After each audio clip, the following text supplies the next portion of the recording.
Look at your hands. Right now, your nails may look normal, even boring. But here is the shocking part.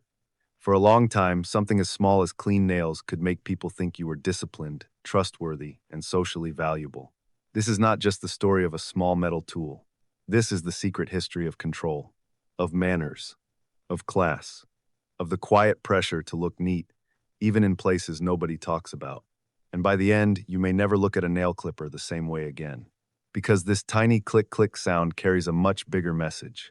Be clean, be careful, be respectable. Or risk being judged. Chapter 1, Origin. Before nail clippers, people still had nails. Of course they did. And nails kept growing, no matter if you were a king, a farmer, or a child working all day. But cutting them was not simple. Imagine a woman in ancient Rome. She sits near a window where the light is better. In one hand, she holds a small knife. In the other, she turns her finger slowly, carefully. One wrong move, and the skin tears. A little blood, a sharp sting. No smooth steel clipper. No easy spring. Just patience, danger, and practice. This is our first mini-story. A person dealing with nails before modern tools. For most of history, people used knives, small scissors, files, or even their own teeth. Yes, teeth. That sounds rough now, but when the right tool does not exist, the body becomes the tool. Stop for a second. That means a basic act we do in 10 seconds today once required skill, sharp metal, and risk. In many places, long nails had different meanings. Sometimes they showed beauty, sometimes status, sometimes laziness, sometimes wealth. If your nails were long and smooth, maybe it meant you did not do hard labor. Maybe it meant your hands were protected from dirt, fields, and factory work. And that is important, because nails were not only about hygiene, they were about what kind of life your hands lived. What do your hands say about you? That question is older than the nail clipper itself. By the 18th and 19th centuries, personal grooming became more organized in Europe and America. Hair, teeth, skin, clothes, boots, cuffs, collars, and yes, nails. More people began to believe the body should look controlled. Not wild, not messy, not careless. And once society starts linking clean appearance to good character, even fingernails become political. That may sound strange, but it is true. A trimmed nail could quietly say, I control myself. A dirty nail could whisper the opposite. Here comes the first hidden bridge in this story. Nail care did not become important because nails changed. It became important because society changed. Chapter 2, The Rise. Now the world moves faster. Cities grow, factories grow, offices grow, middle classes grow, and with them, a new dream grows too, respectability. Respectability means being seen as proper, decent, and socially acceptable. Simple meaning, looking like the kind of person society approves of. In the 19th century, this idea became powerful. A clean collar mattered, polished shoes mattered, a neat beard mattered, and neat nails, they started to matter too. This is our second mini-story. Picture a young clerk in London in the late 1800s. He works with papers, ink, and ledgers. He is not rich, he is not noble, but he wants promotion. He wants to be seen as serious. Every morning he brushes his coat, he fixes his tie, he checks his cuffs, and before leaving he looks at his hands. A stain under the nail, bad sign. A broken edge, untidy. So he trims and smooths them, not because he loves nail care, because he understands a hard social truth. People judge details, and details decide doors. This was the age when grooming moved from luxury to routine, not for everyone equally, but for enough people to create a standard. Then technology arrived. In the 19th century, inventors began creating tools closer to the nail clippers we know today. Some looked awkward, some looked like tiny machines. Some used cutting jaws, some filing surfaces, some folding metal parts. By the late 1800s, patents for nail cutters and trimmers appeared in the United States and elsewhere. Industrial metalwork made small precision tools more common. That changed everything. Because once a tool becomes cheap, portable, and repeatable, a private habit can become a social expectation. Read that again in your mind. A tool can change morality, not because metal has morals, but because easy tools create new standards. When more people can do something, society starts asking why you do not. That is the trap. and nail clippers were perfect for this new world. Small, personal, affordable, quietly modern. Suddenly, nail care was no longer a rare skill. It became a sign of basic self-management. Here is the pattern interrupt. A nail clipper is not just a tool, it is a tiny machine for social order.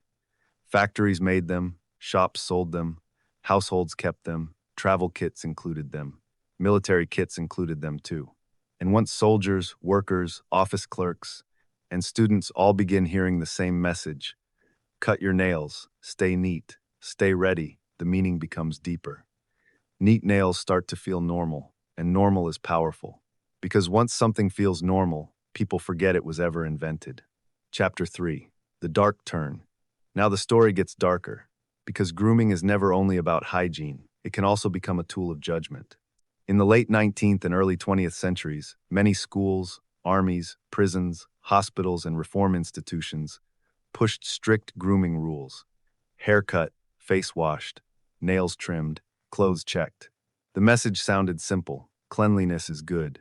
Sometimes that was true. Clean nails did help reduce dirt and disease, especially before modern medicine improved. But another message sat behind it: obedience is good, control is good, difference is suspicious. Messiness became linked not only to poverty, but to moral failure. That is the dark turn. A dirty hand was no longer just a dirty hand. It could be read as a bad character, a weak mind, or a dangerous lack of discipline. Think about that. A person could be tired, overworked, sick, poor, or simply human, and still be judged by the edge of a fingernail. In schools, children learned that grooming meant respect for teachers, for family, for society. In militaries, trimmed nails meant readiness and discipline. In workplaces, they meant professionalism. In some social circles, they even meant civilization itself. That word sounds heavy because it is heavy. Who gets called civilized? Who decides? And who gets shamed? Here's another pattern interrupt. Hygiene can protect health, but it can also police identity. That happened with nails too. Class mattered. Very much. The wealthy could protect soft hands. The poor often worked with soil, grease, ash, cloth dust, coal, blood, or oil. Their nails told the truth of labor. Yet society often praised one kind of hand and punished the other. Not because one hand worked harder, but because one hand looked cleaner. This is where a tiny tool joins a giant system. A nail clipper becomes part of the pressure to appear controlled, calm, presentable, even when life is not, even when work is brutal, even when the judgment is unfair. And still, the standards spread, home by home, school by school, job by job, one clipped nail at a time. Chapter 4. The world changes. Then, the 20th century changes the rhythm of daily life. Mass production becomes stronger, advertising becomes smarter, bathrooms become more private, personal care becomes a market, and the nail clipper enters the modern home like it belongs there forever. Little cases, chrome surfaces, travel sets, bathroom cabinets, drugstore shelves. The tool gets simpler, the action gets faster. Press, click, done.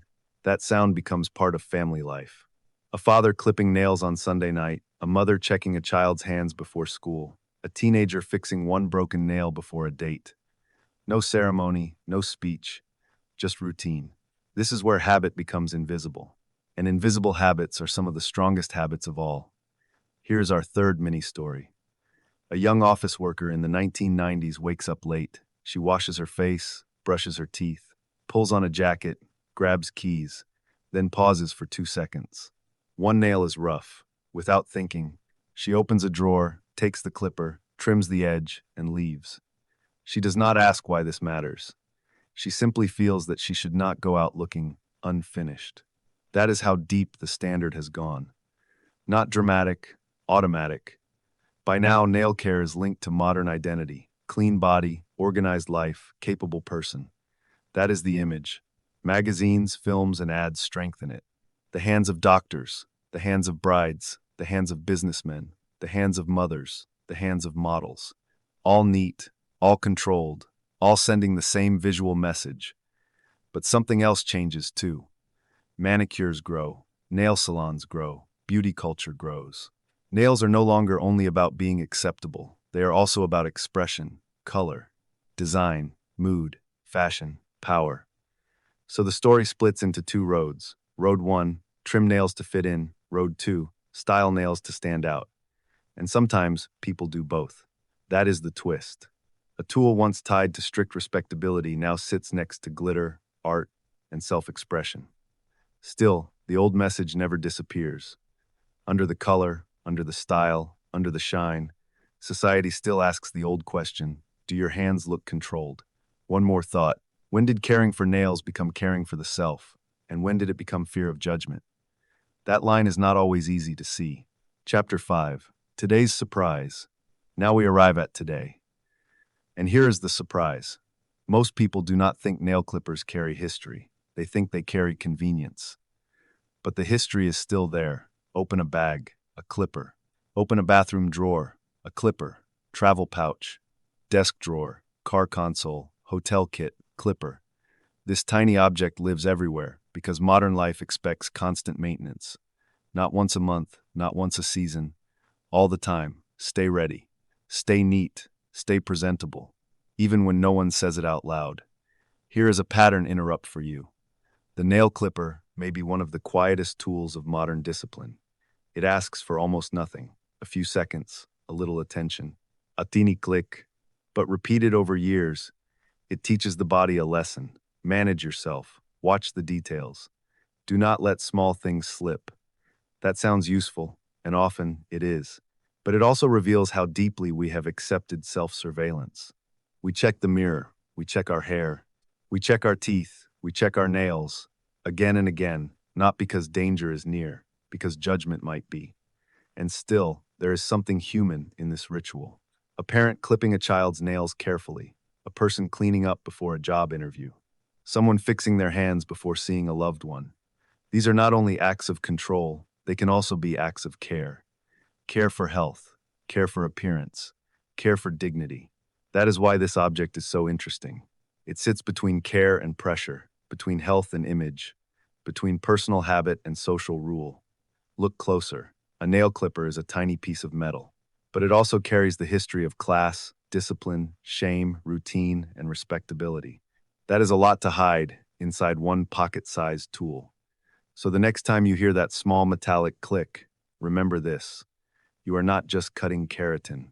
Keratin is the hard material that makes up nails and hair. You are touching a long history of how society taught people to control the body in public and in private. Strange, isn't it? A simple tool, a silent lesson, a whole social code hiding in your hand. Ending. So yes, nail clippers look trivial, but their history is not trivial at all. They tell the story of how neat nails became linked to self-control, class, discipline, and respectability. A tiny object, a huge message. And maybe that is the real secret history here. The smallest tools often shape the deepest habits. So before you put your clipper back in the drawer, ask yourself one last question. Is this just grooming? Or is it one of the many ways society quietly trained us to look worthy? If this surprised you, the next hidden story is waiting. Option A, the secret history of hand sanitizer. Option B, the secret history of tissue. Choose your next rabbit hole.